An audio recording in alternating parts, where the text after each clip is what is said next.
За та бүхэнд энэ өдрийн мэнд хүргэе. Монгол банкны мөнгөний бодлого эцсийн найруулгатай холбоотойгоор нэг тайлбар хэлээ тэгээд асуулт руу оръё.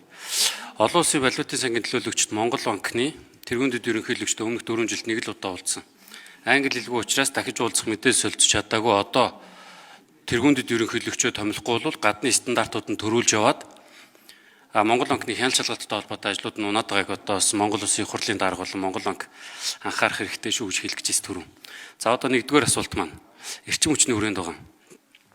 Эрчим хүчний одоо нөгөө реформ гэдэг нэрээр нэг үнийн хөргөл хийчих гэдэг.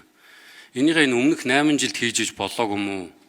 Дангаараа нэг нам ирэх барьсан. Дээрээс нь одоо энэ сайд маань өөрөө улирч ажиллаж исэн. Тэгээ энийгээ хийж явахгүй одоо яагаад ингэж нэг хамтарсан нэрийн дор оруулж ирээд бидний хүртэл ингээд татаж оруулж хагаад 103 муу гэдэг нэр зүүж хагаад ингэж хийх гэдэг байгааг бас асуух гэдэг. Одоо энэ жишээлхэд 8 жилийн өмнө 3 дугаар цахилгаан станц чинь салбар дотроо хамгийн одоо өндөр ашигтай компаниараа нэрлэгдээ явж исэн чинь сүүлийн 3 жилд 22 онд 6.5 тэрбум, 23 онд 1.1 тэрбум, 24 онд одоо өөрчилсөн байдлаар 14.6 тэрбумын алдагдлуулж байгаа. Тэгээ энэ хамтарсан нэрээр одоо ингээд бусад намуудаа одоо энэ чирж оруулаад одоо энэ асуудалд оруулж байхын хооронд одоо энэ байгууллагынхаа дарга зэрэг нэрийг эсвэл тэр хуулийн байгууллага шилжүүлээд асуудлуудыг ярьж иж болоог юм уу?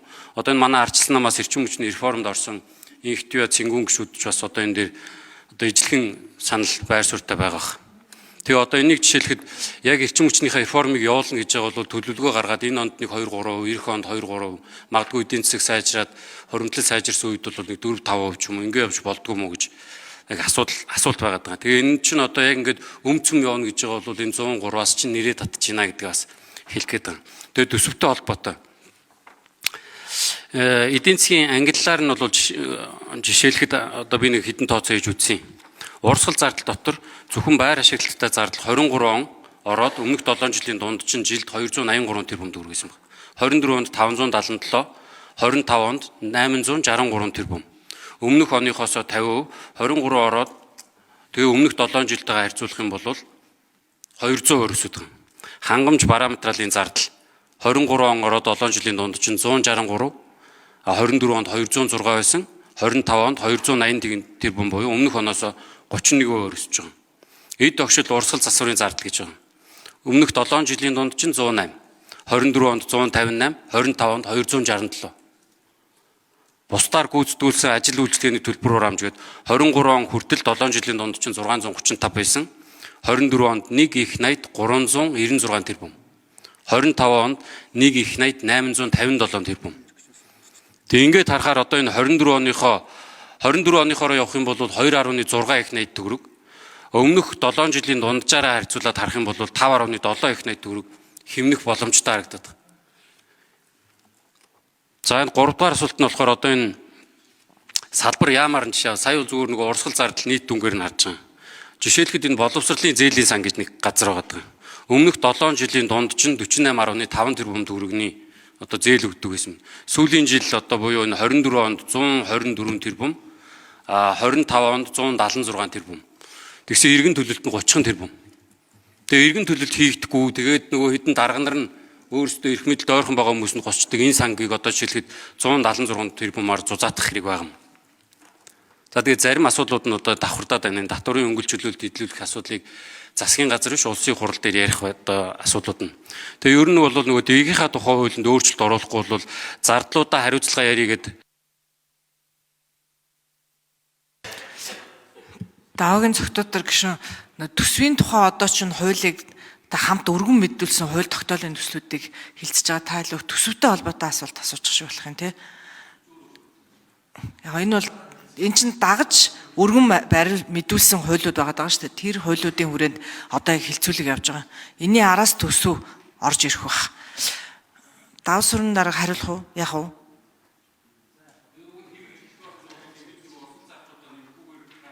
Харин наадах чи яг төсөвдөр л ярих зүйлүүд л дээ. Таны ярьж байгаа зүйлүүд бол давсрын дарга яах вэ?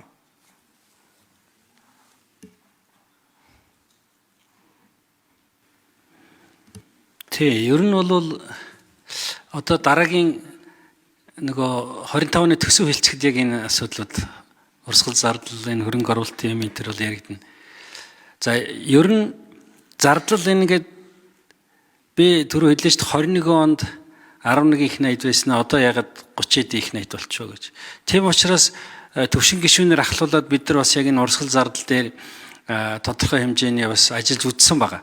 Гэхдээ цаг хугацаа бага учраас бид нар наривчилж бас чадахгүй юм. Зүгээр төвшин гишүүн бас тодруулж болно шүү энэ дээр. Ер нь зүгээр ингээд өнгөцгөн харахад шүү дээ. Энэ хэдхэн хоногийн хугацаанд энэ зардал өсгөхөд нэлээд өндөр нөлөөлсөн юм бол энэ шин байрууд ашиглалтанд орсон явдал юм билээ. Тэрний ашиглалтын тэнд ажиллах гэж байгаа нөгөө гэрэт ажилчдын цалин хөлс хүмүүс гэдэг ч юм уу ингээд халаалт малаалт гэрэл цахалгаа ингээд явчихна шүү дээ. Тийм учраас яах аргагүй энэ байр ашиглалт бол маш өндөр хувийг эзэлсэн билээ. Тэгээ бид нэр энэ 11 сарын дундуур яг энэ төсвийн зардлын өсөлттэй холбогдлолтой ажлын хэсэг байгуулж ажиллана. Энэ төвшин гишүүн нэлээд голж ахалж ажиллах бах. Ер нь судалж үзье гэж байгаа.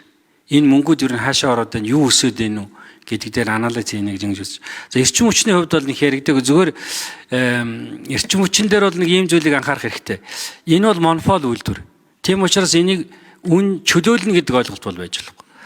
Тэр яагаад 8 жилийн өмнө ашигтай байгаад байсан гэхээр тэр үед би сайд байсан санагдаж байна. Яг ингээд баланслуулаад тарифыг өсгөцсөн. Баланслуулаад. Тийм учраас дараа жил нь жоохон ашигтай гарсан байхгүй юу? Тэрнээс өмнөх жилдээ алдагдaltaй байсан юм.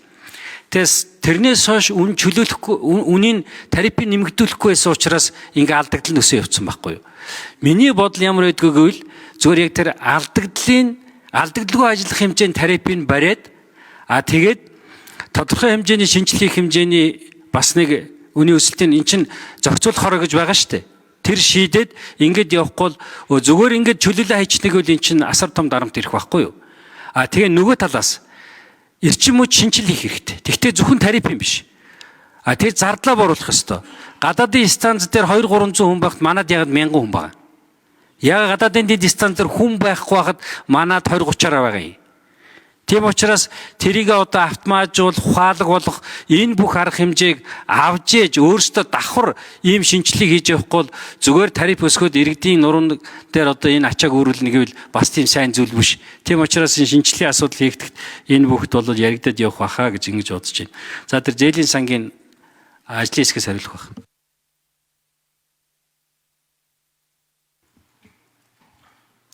Ажлын хэсгээс нэмж хариулах уу? Цогтоодог гишүүн яг төсвийн хилцүүлэгтэр асуух уу? Эсвэл одоо авчих уу? За. Ажлын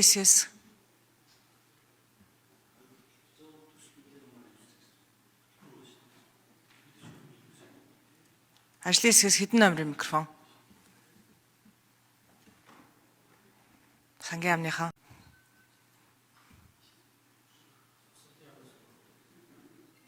Боловсролын яамнаас хүн хатлах. Яг нөгөө боловсролын сайд байхгүй.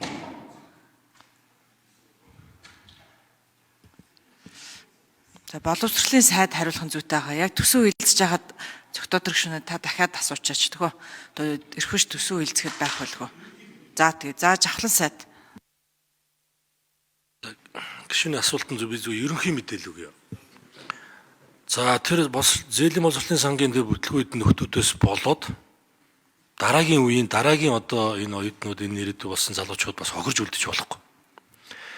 Хяналт шалгалтын за тэр процессын өөрийн одоо ил тод болгох одоо шудраг хүртээмжтэй байх, зөв хүндээ очих, эргэн төлөлтөн дээр нь одоо хатуу хяналт тавих, хариуцлага тооцох гэд энийг одоо сайжруулад ингээд цаашаа явах хэрэгтэй. Бүр зогсоож энэ бас болохгүй. Гэхдээ цаашаа явахдаа энэ засгийн газрын мөрийн хөтөлбөрт ч орцсон байгаа. Өмнө нь одоо бас хуульчлаад гарцсан хөтөлбөрүүд үндэсний хэмжээний хөтөлбөрүүд байгаа. Ерөнхийлөгчийн нэрэмжит хөтөлбөрүүд байна. Засгийн газар ерөнхий сайдын нэрэмжит одоо хөтөлбөрүүд байна. Тэгэхээр энэ хоёр хөтөлбөр дээр л одоо зориулагдаж тавьсан оюутнуудад үзүүлэх одоо оюутны сургалтын хөтөлбөрийн тэтэмж байдлаар төсөв тусгагдж явж байгаа.